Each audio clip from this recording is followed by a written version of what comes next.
ஜனாதிபதி உரை மீதான விவாதத்தின் மீது ராகுல் காந்தியை பேச விடவில்லை என்ற குற்றச்சாட்டும் அதில் உள்ளடங்கியிருக்கிறது.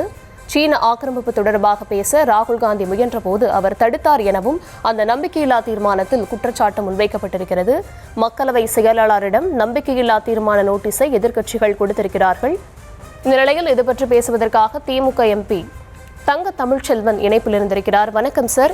எதிர்க்கட்சிகள் ஒன்றிணைஞ்சு சபாநாயகர் மீது பல்வேறு குற்றச்சாட்டுகளை முன்வச்சு நம்பிக்கையில்லா தீர்மானத்தை கொடுத்திருக்காங்க. இதை பத்தின உங்களுடைய கருத்து என்ன? பதிவு செய்யலாம். பொதுவா ஒரு பேரவை தலைவர் எல்லா எம்பிக்களுக்கும் வாய்ப்பு கொடுத்து பேச வைக்கிறது ஒரு நாடாளுமன்ற பேரவை தலைவனுடைய செயலா இருக்கணும். ஆனா ஒரு எதிர்கட்சி தலைவரே பேசும்போது சில கருத்துக்களை சொல்றாரு. மோடி அரசு சீனா நம்மளை போர் தொடுக்கும் போது அதை தடுக்கிறதுக்கு உண்டான வேலையை பார்க்காம காலதாமதம் பண்ணீங்க, அதனால நம்ம நாடே சீராகக்கூடிய நிலை வந்துச்சுன்றத ஒரு எதிர்கட்சி தலைவர் ராகுல் காந்தி பேசும்போது ஏதோ இன்னும் மேற்கு காட்டி பேசினா கூட அது உண்மையா பொய்யான்றது ஹோம் மினிஸ்டர் பிரைம் மினிஸ்டர் சொல்லணும் சபையில.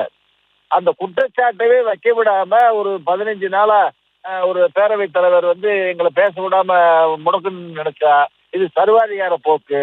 இந்த சர்வாதிகார போக்கு ஜனநாயக நாட்டுக்கு தேவையில்லைன்ற இதை மனசுல வச்சுதான் எதிர்கட்சியை சேர்ந்த அனைத்து எம்பிக்களும் சேர்ந்து நம்பிக்கையில்லா தீர்மானம் இன்னைக்கு கொண்டு வந்திருக்கோம். சார், ஒருவேளை இந்த தீர்மானம் தோல்வி அடைஞ்சா நாடாளுமன்றத்திற்கு வெளியேயும் திமுக என்ன மாதிரியான எதிர்ப்பை எழுப்ப திட்டமிட்டிருக்கீங்க? அது தொடர்பான விவரங்களை சொல்லலாம். ஜனநாயக முறைப்படி சபை நடக்கணுன்றதுக்காக அந்த தீர்மானம் கொண்டு வர்றோம். இதுல மனசு வச்சு உண்மையிலே அனைவரும் வாக்களிக்கும் பட்சத்தில் இந்த தீர்மானம் வெற்றி பெறும். இல்லாட்டி தோல்வி அடையும்.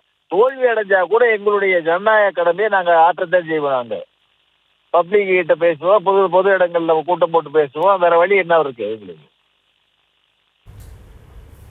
நன்றி சார். இணைப்பில் வந்தமைக்கு நன்றி.